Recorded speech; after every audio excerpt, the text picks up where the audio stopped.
Yeah, it's beautiful. Are you comfortable? Posture chair, so I might actually switch because it stops me from crossing my legs, which is great. Yeah. Spot. Chair. Wow, now I'm really small. Hang on. Like you're tiny. Yeah. Oh, beautiful. Nice. Oh, and the chair goes with what you're wearing. You look so professional. I feel like I should go and dress up and wear and get my act together. God, look how my grey hair. With your yantra. Oh, Lordy. All right. Okay.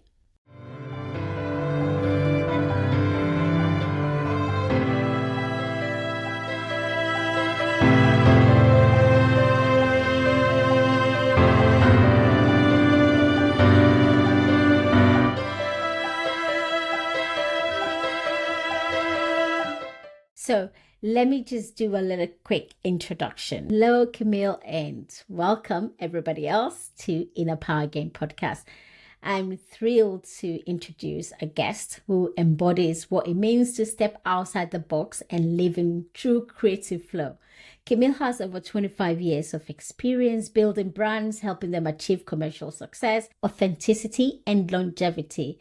She's worked across hospitality, fashion, and wellness, bringing a unique blend of customer empathy, innovation, and a deep sense of community to everything she touches. But what makes Camille's story so special is the personal transformation she's undergone. After spending years in the fast-paced world of business and brand building, she made a radical lifestyle change, moving her family out of the hustle of London and onto a boat surrounded by nature. Now she combines her creative expertise with the power of movement, helping others tap into their own flow. In today's episode, we will explore how Camille helps entrepreneurs think wider, not linear, and how movement and creativity intersect to create powerful leadership.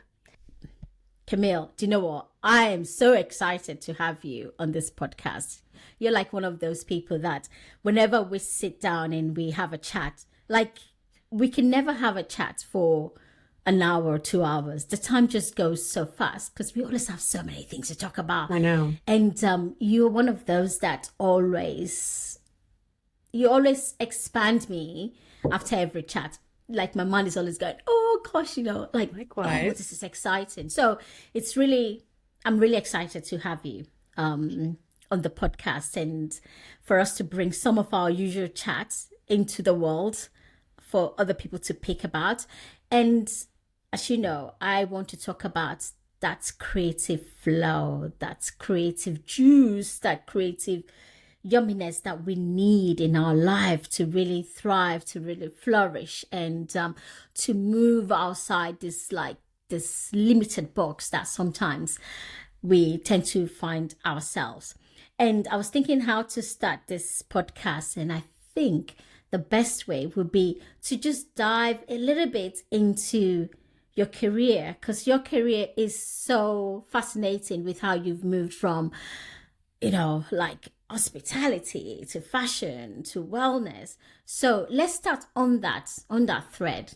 Tell us a little bit about this movement in your career, because the thing as well is, I think with people's career, most people tend to feel like they should do one thing and they can't do many things. Or some people will feel like, oh, I'm not really doing what I did at university, and maybe that sense of failure or all these things that makes us feel like we can just be one thing. So tell me a little bit about your movement in your career. Yeah. I mean, I think it's partly non-deliberate. I think it's just the result of saying in the early years, yes, when people said, hey, do you want to take a job in a city you've never been to? And I was like, yes.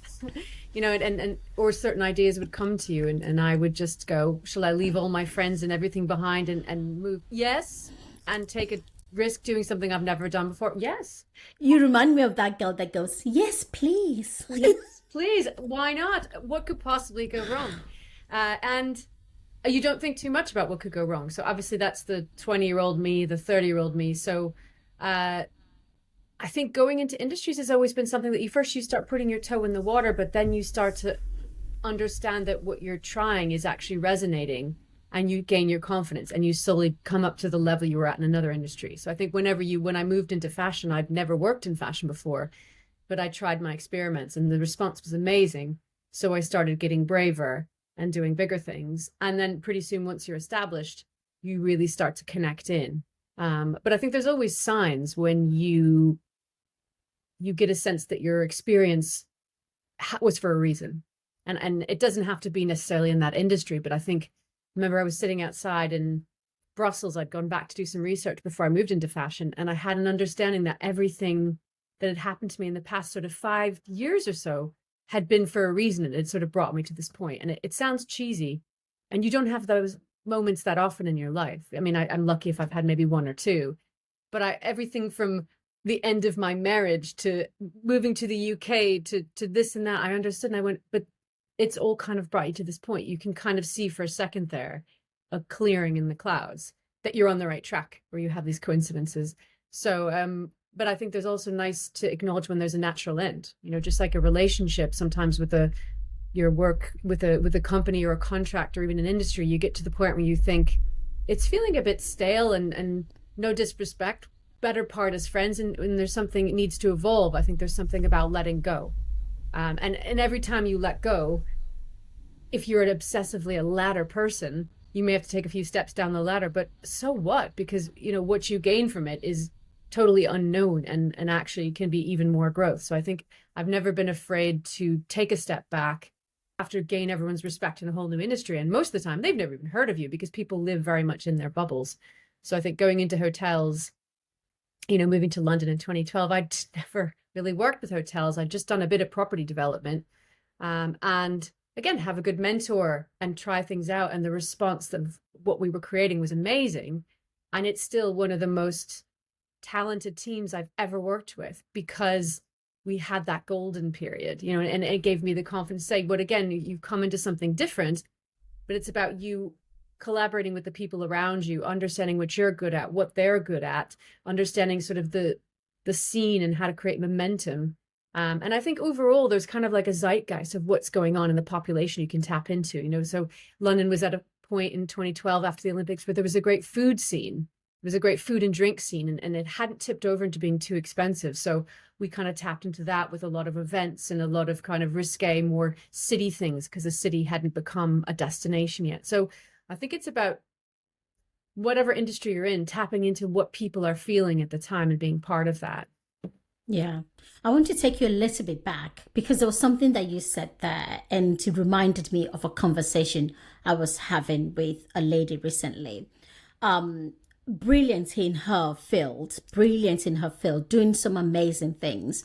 But one of the conversations we were having was like, she was at this phase in her life where she could be more courageous in the things that she did, which potentially would lead to some of these things that we're talking about, of moving and trying different careers and doing different things. But the thing that kept her stuck was her relationship. And in fact, it's not just her. I've had a few conversations this week really on that, where the women were in relationship that they knew they shouldn't be in. They knew that it was ready to let go. And when you are speaking from outside the box, speaking to this lady, you can almost see that by them taking that step, this is the beginning of something new. But, when you're in that box, you are almost, you can't see, is it the woods from the trees? Is that what they say? And it's very scary to make that first jump. So you mentioned just now about moving to London after the end of your marriage and moving into, was that the hospitality industry at that point, or? Yeah, I moved to Glasgow first. So I moved to Edinburgh, and my marriage ended when I was there. And then I opted to go to Glasgow to start a fashion project. And then I was asked to move into hotels in London. And again, so at least I knew a few people when I moved to London. But it was almost like there's a catalyst. And there's always fear. And I think that's the thing but sometimes you think as scary as the unknown is, I think to me, there's a part of you that feels like you're that feeling of being trapped in a situation that's wrong for you. I almost feel worse in that than I do of the fear, you know? I'd almost Yeah. rather face the unknown than suffocate slowly Yeah. in a box. So do you think you were pushed, or do you think you took the courage to leave that situation to create this new future at that point? When I mean pushed, I don't mean like pushed, but like, I know in my situation when like my, relationship broke, like literally it just broke within like a day and everything fell apart, and I had no choice but to move forward. It took a long time to move forward, just don't get me wrong, but were you more courageous to go, okay, I'm not happy here and I'm going to make a change? Were you one of those, or were you one of those who's like just waited until like crumbled and you're like, oh my god, where am I? No, I kind of instigate. I think it's because we wanted different things, and it was just observing that and saying we can't be happy because you want to live in the mountains and I want to live in a city, and I would rather end it at a point where you can still be friends. So I said that, but I remember when I said it, he thought I was talking about something else, and it was pretty awkward and sort of.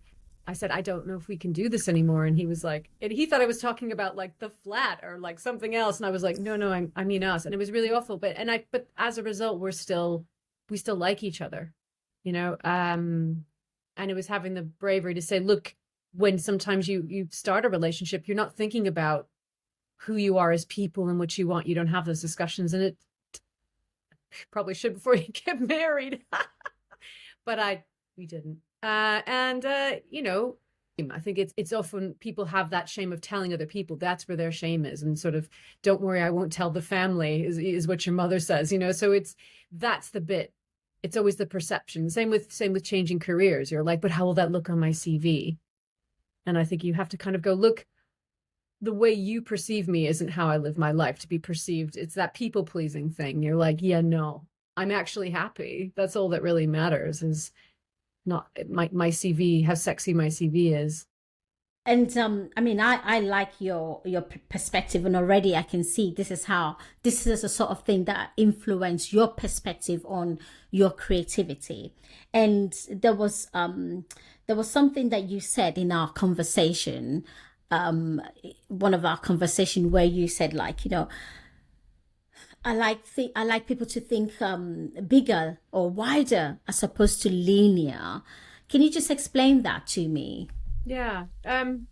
There's a documentary, I think it's even on Netflix, about how the right side and the left brain is very linear, and in our society is the same, where the train comes every day at 12:13 and 12:43.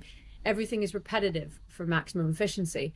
But the right side of the brain, and also much more associated with the feminine characteristics, is understanding the kind of the connections that actually, if you go in this direction, it might not be the quickest route, but it's much more scenic. You get to stop at the bakery. There's a lot more. And I think, especially when you're looking at achieving something in a room with people, and as much as you do, you can't imagine how finance and legal can help you, have employee retention. There's a million ways that you can probably think of. So I think it's understanding how we support each other, and how sometimes it might seem like doing something there isn't the most efficient thing, but actually it differentiates what you're doing and it strengthens it. So I think a lot of people work straight down the line and let's go there. But my belief isn't about efficiency. It's about innovation, but also momentum. And I think if you want momentum, it is truthfully about the more that's coming along with you to join you, the stronger it is, and actually the more multifaceted. I also, because again, what I do is sort of marketing, and it's about different layers of the brain. So whether you're thinking about wellness or what are you thinking about fashion, it's about the different sensory levels that you're reinforcing those messages on. And it isn't, again, the message isn't about profit. It's about the understanding and the way you're connecting with people. But again, you've got so many different angles I think we could play to that, and sensory to me are my natural go-tos. But Yeah, because I wanted to ask you how, because you've done some amazing campaigns, marketing campaigns for brands. I mean, I've seen some of the things that you've done in terms of like the hospitality sector, and seeing some of the things that you're doing in movement, but we'll get to that. And I wanted to ask you how you bring that into your area of work when you're actually creating these marketing campaigns, because our audience here, most of them are entrepreneurs, some of them are solopreneurs who are trying to to not just build a company brand, but to build a personal brand. Some of these audiences, perhaps don't have the huge budget, but there is something in what you've said with this approach to, going wider, where it's more about quality and you're creating momentum there. Like, can you tell us a little bit about how you bring that when you are running campaigns and.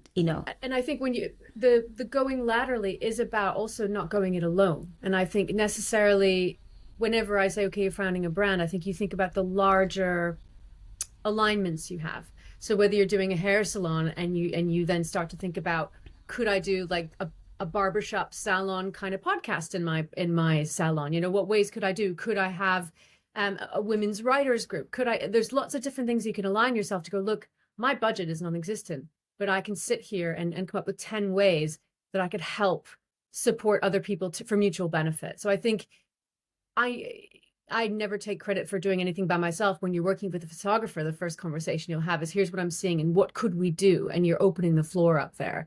When you're working with graphic designers, you give them a rough steer and you're like, surprise me. Here's the problem and you're solving it. And then it's bish bash back and forth. So I think for me, it's always allowing people to have fun with an idea, but giving them something and saying, look, I don't want to prescribe you exactly what to do, but we're going to give each other something here. And I find that you always get something a lot more interesting if it's 1 + 1 instead of you just kind of orbiting in your sphere, because self-praise is no praise at all, and I think it's really about, that connecting with the community. Yeah, it's interesting just from a different perspective. So I recently did a reading. It's called like a life path reading, and this guy was so good. I loved like the way he did my reading. He just listens to your voice and then he channels, which is what I do as well for with my clients. But one of the things that he said was, I'm on a new path of how I create, of how I take my business forward. And one of the key essential things is all about collaboration, which really excites me, because on one hand, I feel like I'm so like a solo person. Mm-hmm. People think I'm like an extrovert, but I'm actually not. I prefer to be in my office, in my little studio, doing my own thing. And when he said that, like your new path is to collaborate, that there was a kind of excitement with that, of like, just getting out and working with other people. And I feel like when you are in business, sometimes it can be a solo thing, you can sometimes feel very excluded. You can feel the solitude in that. So what are your tips in terms of like collaboration? Because collaboration is part of the juice for creativity. Sitting with other people, getting into all this other people's creative mind. What tips do you have that somebody was sitting there thinking, oh Lord, I feel this and I would like to collaborate more with people? How do I go about this? Yeah, I mean, in a way it's like dating. You have to have a connection and sort of a vibe, and you don't just sort of go and throw yourselves at their feet in their mercy. And I think it is a bit of there needs to be a chemistry. Yeah, there needs to be a nice chemistry. But I think everyone has their way of taking in inspiration. So whether you get sort of magazines or you go to books or events or you're on Instagram or whatever you're doing to consume, you'll have your heroes. And I always say to people, when you have your brand, you always have people you look up to, and it may not even be in your industry. And I think that's really healthy if it's not. And I think that's when you look at collaborating, you go, look, where would the possible connections be? And I think it's great to reach out. I mean, I'm not going to name any names, but I found out that there was a female Savile Row tailor in my town where I live. And I was like, stop it. Is that even there's a female Savile Row tailor? Like, amazing. So I found her on Instagram and I was like, oh my God, you're like a unicorn. I'm so glad that you're real. And like, we're friends now, we ended up having dinner and she did some classes for some friends of mine. She's fabulous, but it is that way. You think, reach out. Why the hell not? I think certain types of people will be suspicious of that, but the right people, your kind of people, will be like, I get it. And I think sometimes it's just having a chat and a brainstorm. And some people just are massive time wasters. I think that's okay. But when you find the right person, it just brings that other dimension to what you're doing, really, really truthfully. And I can't think of any business that doesn't have kind of, again, we're going lateral links here. Draw a map of who's around you physically or within your kind of orbit of services. And to me, that's the bit that where the joy comes in, because I feel like if you're creative, you're never just doing things for efficiency. You're doing them because you're getting something out of it. You're learning it. You're incorporating new things. And I think that's the bit will keep you going and keep your innovations coming as well. Yeah, I absolutely love that. I totally love that. And I love this idea of, every people say, I'm looking for my tribe, I'm seeking my tribe, I'm looking for my tribe, and they don't know how to go about it. But even this sort of avenue of looking for your creative people that you vibe with on that creative level, these are your tribe. These are like, you building those tribe that you can sit down with and you have conversations with, and they make you feel alive, and you're like, oh my God, we can have these conversations. So you're building your soul tribes as well, because you're just on that same frequency. I love that. All right. Oh yeah, go on. No, I was gonna say, and there's the funniest things where, like, I had a hotel that had like a little neighborhood Italian restaurant across the street, and we went over there just to see if it was any good. And it was ran by this old Italian guy that knew every bit of gossip and history about the whole neighborhood, and just sitting there was a masterclass in like South London, like chat. And it was like, wow, you can do like pizza delivery. We can find ways to work with you. There's anything you can work with, but just when you find those gems of a person, they really stick with you. And I think that's the ones you want to go to, because it is about them as a person. If they're a bit of a wet noodle, well, it's never going to go anywhere. I do love that. I never heard that before. So many things, so many times on this podcast, people say something, I'm like, I've never heard that. That's because I live on like a rock. I really do. So the podcast is one of the ways that I hear about all this, like, a wet noodle. Now I'm going to be using it. When you're cooking, you'll be like, I get it. You'll hold up the spaghetti and you'll be like, this incarnate, I understand. I love it. All right. Okay. So one thing that excites me about some of the things that you're doing is with regards to your move into movement. I have questions about that, but I want you to first of all tell me, like, what are you doing in movement? So you've done like wellness, you've done hospitality, you've done hospitality, you've done fashion, and now you're going into wellness using movement as a form of. And this is the bit where when people are like, explain it, and you're like, okay, here goes. So I just had to do posters for the class. Yeah, just show them the posters, actually. Yeah, and I think I've sort of called it a music and movement, and it's a fitness class for mind, body, and mood. So I think it's really that kind of trilogy of saying, look, we all are lots of people, but as a whole person, we're really reduced to a lot of kind of digital. And I think I started to feel for a while that there isn't enough kind of physicality in my life. I want to work with my hands. I want to have the real thing. I am not someone who can sit and just binge Netflix series. My skin gets itchy, like, ugh. So I want to do something. So even if I'm knitting the texture of the wool or reading a book, I want a real book. I don't want a damn Kindle. I know. So the movement is about the joy of music. And we were all young once, and we all loved going to gigs and clubbing, and that experience, again, particularly different pre-COVID. But I think it's undeniable that everyone has those type of songs that you put them on and they're like, it distracts you because you're like, there's so many memories, there's so much there with that I think there's something about just tuning into that and getting out of your head and just seeing what that does.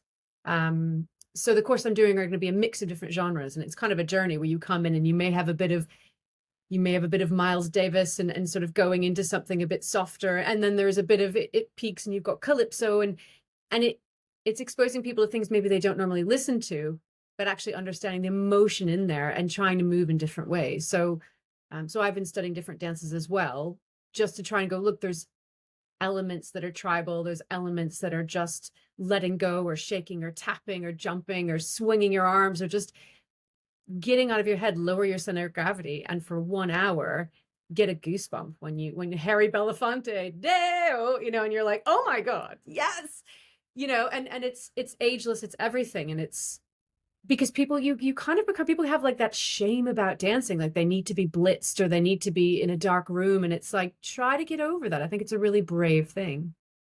Yeah, I thought about it yesterday because I was in a client session, and one of the things that my client was telling me, I'm sure she won't mind me sharing. I mean, she had had a really, really hard year, like a really tough year, and she said that the only thing that she really, hung up to, or like held and saved her through this year, was that she was doing a dance movement class. And I thought about, oh my God, I'm having this podcast tomorrow. And one of the things she said was, sometimes even in the sessions, like her emotions comes out and she cries, which I guess is that's emotional release. But I wanted to dive a little bit more into, because she's an entrepreneur, she runs her own business, about how, or your perspective in how movement can be a tool for not just creativity, but sparking this, ideas for leading change. Because a lot of the audience for Inner Power Game podcast, they are entrepreneurs, but they are also, change makers, I call them, people who are leading change in their industry. So how is movement a tool for creativity, do you feel? Yeah, I mean, I think we are not just the brains in our head. You think about now everyone's like, oh yes, your stomach has a brain, the gut, we acknowledge that. But you also think about the muscles in your shoulders start to get a bit like tense, and you get the little lump here from the rucksack from sitting here all day, and the shoulders go up. And then we're like, I've got a migraine. It's like, well, of course, because the blood flow isn't getting past that knot. So if you're giving yourself some time, just imagine if you can sit for 8 hours, just give yourself an hour to undo that damage. But also, how could you possibly be at your intellectual, creative best if you're physically stuck in one space? So if you go over there and you kind of make room, we get rid of some of the garbage and just offload the energy, then you think, just like you declutter your closet, you kind of declutter your energy and just get rid of that frustration. And you're like, I can tackle the mess. I can actually face some of the things that I was maybe a bit more run down and just not able to face or take risks. So I think it is about, and also how different you feel when you feel more in touch with your body and a bit fit.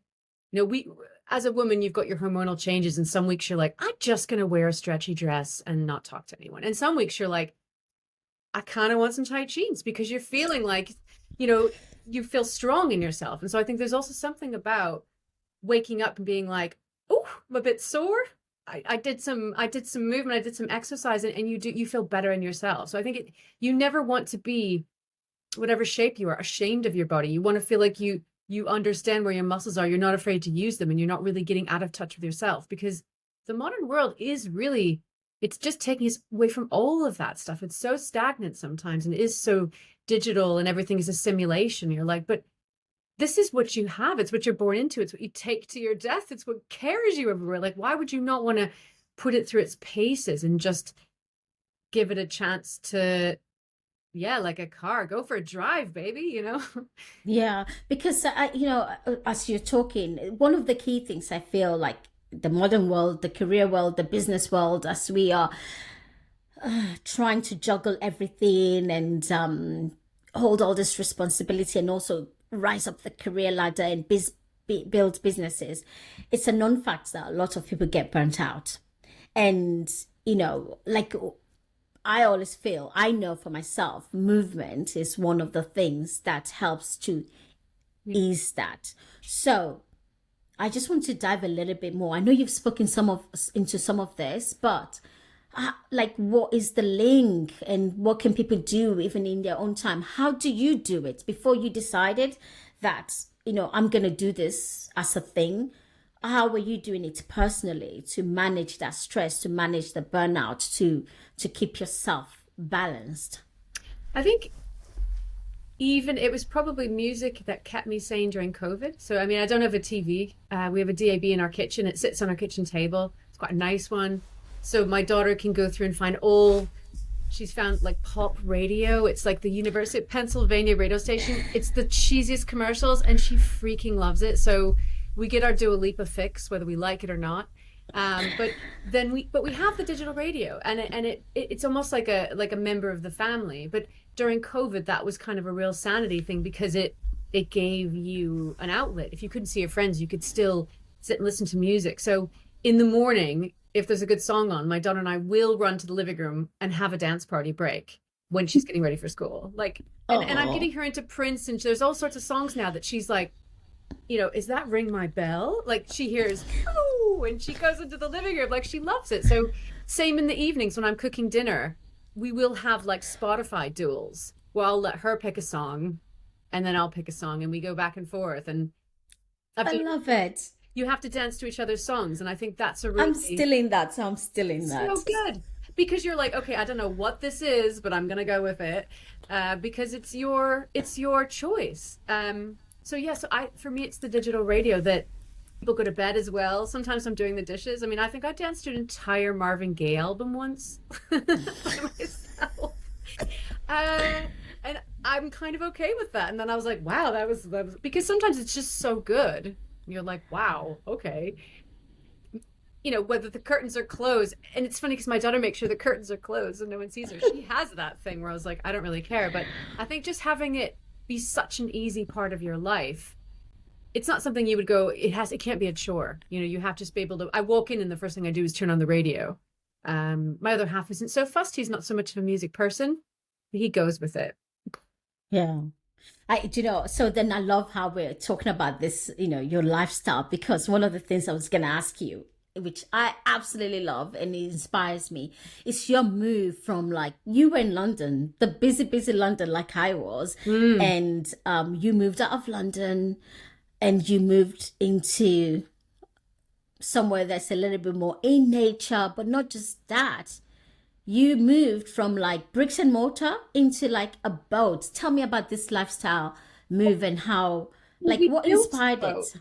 We were at the boat in London. So we built the boat when I found out I was pregnant, because I started to get palpitations at the thought of like being stuck in the house all the time with a child. I was like, so we built the boat and spent, the first 4 years cruising around London. So we had a pattern. We went all the way to the west and the east, and we had an annual cycle where we knew we would be in Little Venice every Easter, and then we would go a little bit further, Ladbroke Grove type way, and then come back through, and we'd have the summer in East London, and we'd spend the winters up in the Lee Valley. So it was beautiful. But then COVID hit, and it was time for my daughter to go to school. So we managed to luck into a mooring. Well, we bid the highest on a mooring in the countryside. So for me, that helps declutter a lot. It really simplifies your life, that in my space, I can't have too much stuff. Everything has a place and a purpose.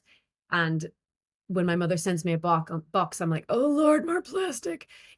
As soon as the clothes don't fit, they're moved on to one of my friend's kids. And we kind of try not to keep things on top of ourselves. So I think your home environment is really important, but also because we live so much in nature, I'm aware of the change of temperatures. We shift the clothes in our closets every season. We walk out and we can see the elderflowers, the figs, the raspberries, the nettles. I'm making tea. So we naturally, we step through the nettle patch to get home. So we're foraging naturally, walks and things. So, and if you start to think about the best things in life are free, I know it's cheesy as heck, but there was a point where I was going to London, spending 3 hours commuting every day, thinking, I have such beauty on my doorstep, and all I want to do is go for a walk or even swim. You can swim in the river, like a little half an hour walk from our house.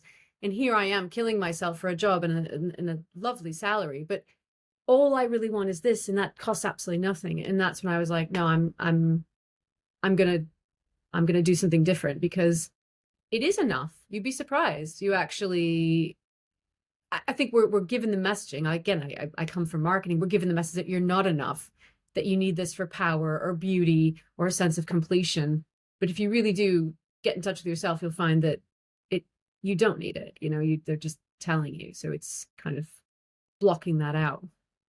Yeah, God, I love that. And how has that impacted, or how has that helped your creativity when it comes to not just work, but how, the shifts in the type of work that you do, but also in the Hmm. work that you are doing? How has that be living that kind of lifestyle impacted your creativity? It's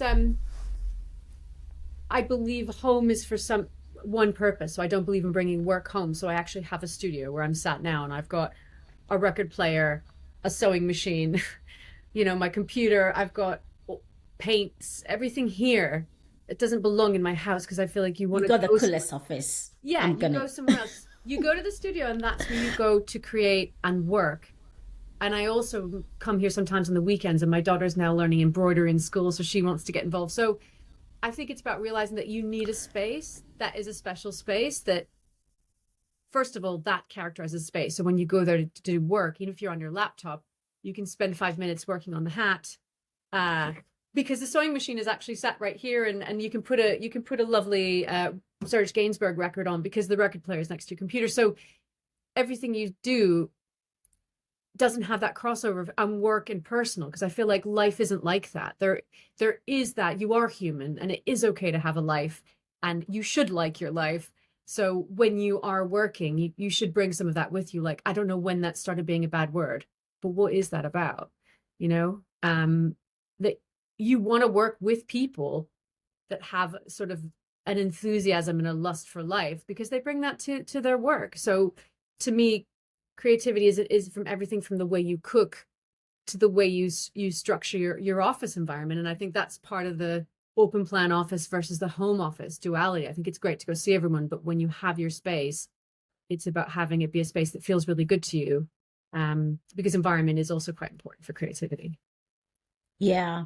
One of the things that I sense when we talk about creativity, and one of the things that I'm absolutely so keen on, is this thing on self-care. Mm. Because in order to have that creative juice, to feel alive within yourself, there has to be an element of boundaries, an element of self-care for yourself. Mm. So you talked about even, knowing that you need a different place to work, knowing that actually these are the things that make me feel alive. So having that in that space, giving that to yourself.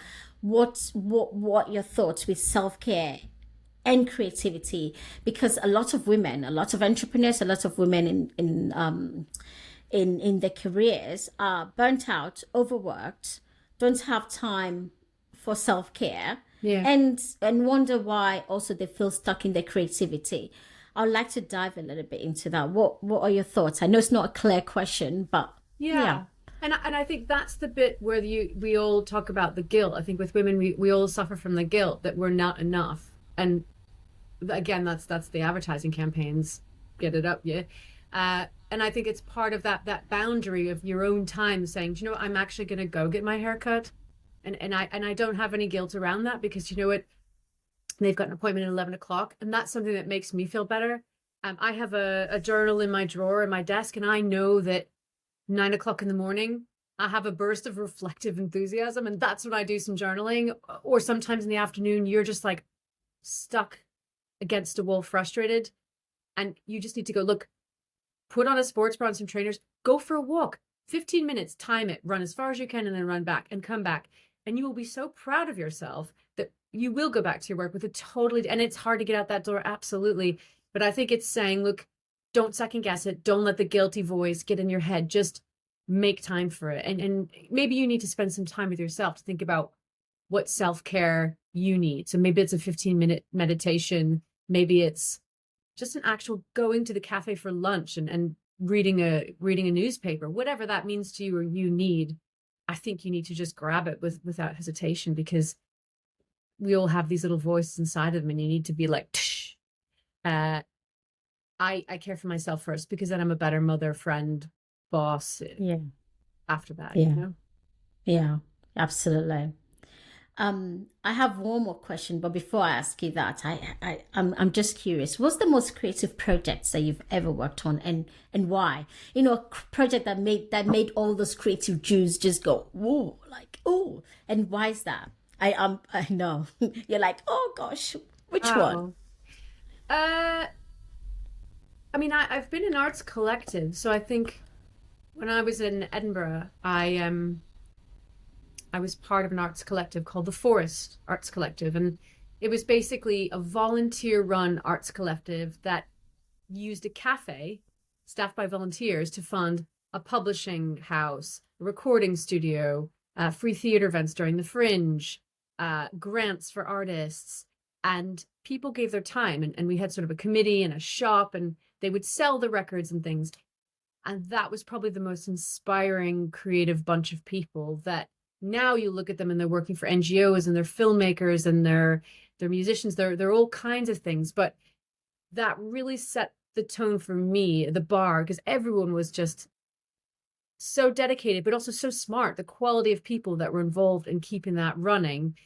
It was the building was part of the University of Edinburgh, and eventually they lost their lease because the university sold the building. But just watching that in action and what they managed to achieve was a real masterclass for me, in terms of, again, collaboration, support, having that network, and also how giving people could be with their time, just as mentors.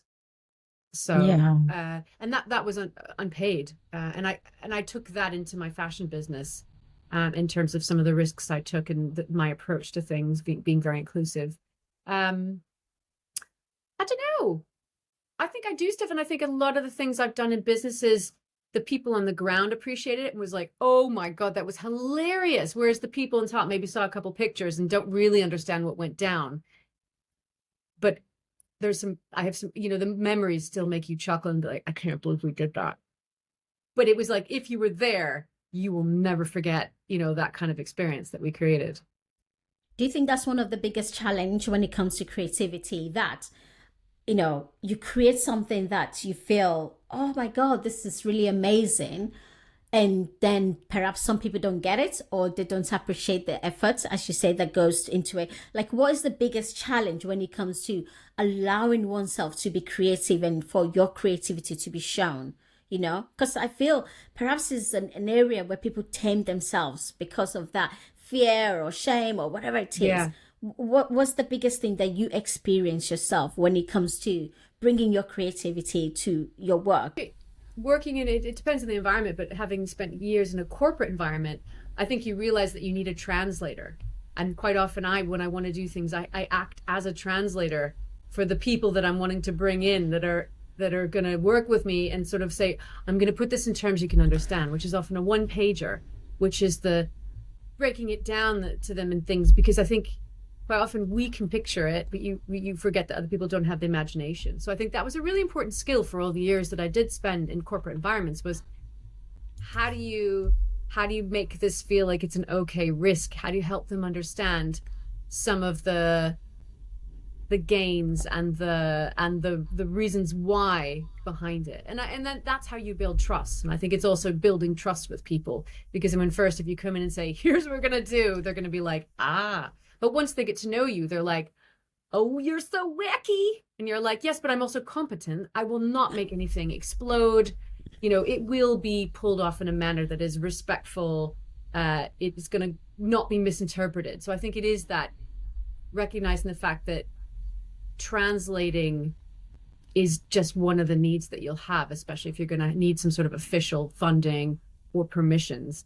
But it's something you get better at. But truthfully, when I've stepped away and people have said, can I continue to collaborate with this corporate client now that you've moved on to something else? And I'm like, knock yourself out.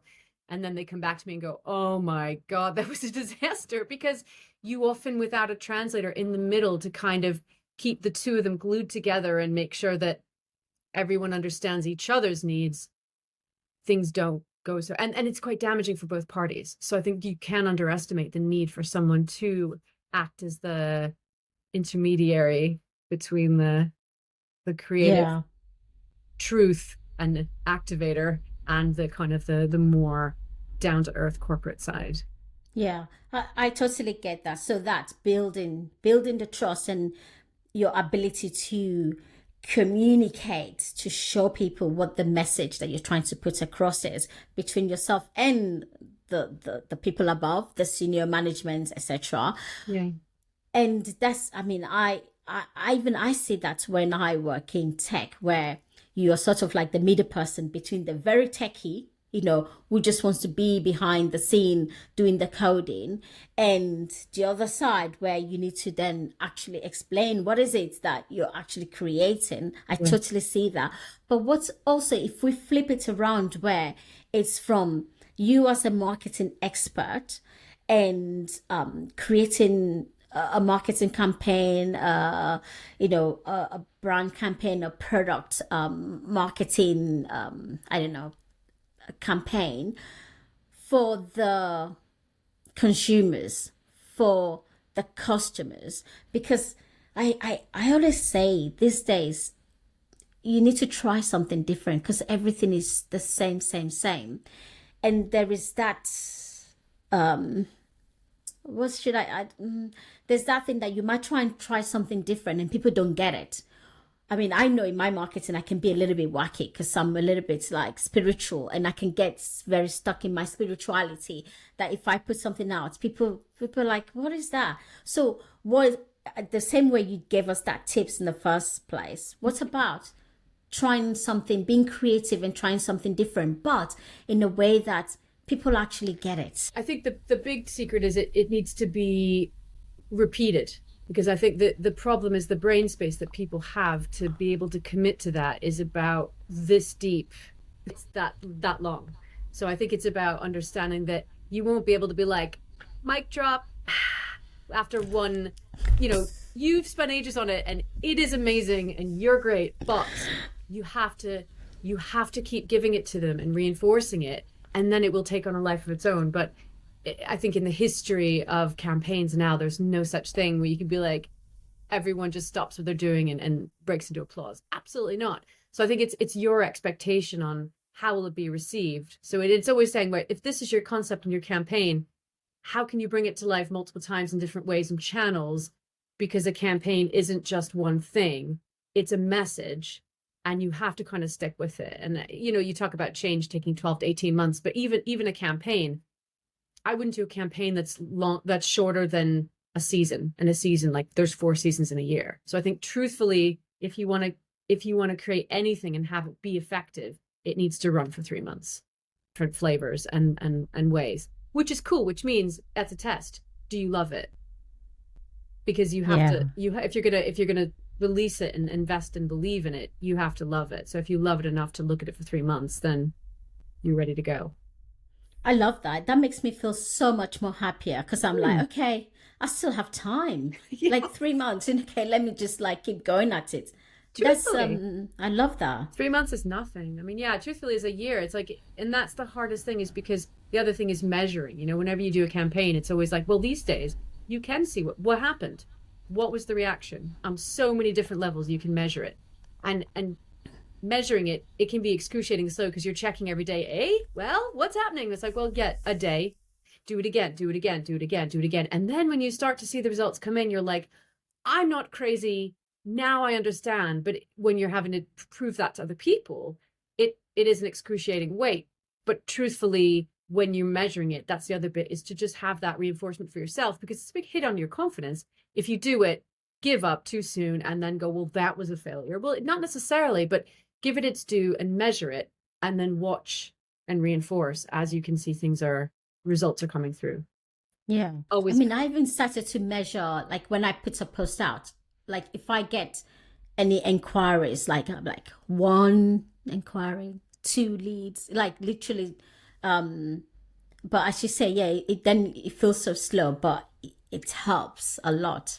And there's a funnel. I mean, I'm going into marketing sort of terminology chat here, but there's a funnel, right? There's different ways you can get. So what are all the different ways you can get? Well, you can look at Google search, the search volume for your name, the listens to your podcast, the visitors to your website, how many pages they look at your website, not just the inquiry, because it is also about timing, that they may be interested, they make bookmark it. You can look in Instagram, how many people bookmark your post, because that's a really good kind of engagement. So and people love to look at impressions. Impressions means absolutely nothing, but sharing, liking, bookmarking. So I think it's about thinking all the different ways you can give them to encounter it. Do you have a link tree from your Instagram? Because Linktree gives you stats. So there's different ways that people are able to engage with things, and it gives you an indication of where they are at in their process. Love it. Inquiries is huge. Inquiries, they're really key, and that's your end of the funnel there. So if you had to leave one, I always ask every guest this, like one key message or one actionable tip that's, somebody listening now can use to take that creative flow juice to another level, what would that be? What would be your tip, or what would be the takeaway that they can go with? Your instinct. Sometimes, like, you're never alone. There's always two people with you. There's you, and there's the voice on your shoulder, which is your instinct, your conscience, whatever it is. And I've never really felt like you can't get away from that.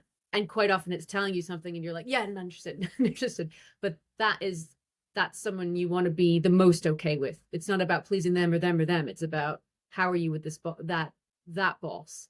And I think when you're about working with people or taking risks or even inspiration, I think a lot of that starts here, where there's a whisper in your ear.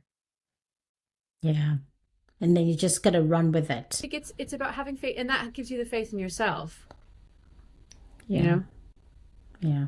I love that. Well, that's like, you're speaking my language now. Absolutely love that. Oh my God, this has been amazing. And what I'm going to do is I'm going to also share, if you give us some links that we can share, I'll share it underneath our podcast in case anybody wants to get in touch, if they want to ask more questions, if that is okay with you. I'd love to do that. And thank you so much for coming on the Inner Power Game podcast. It's just been, I love it. Absolutely love it.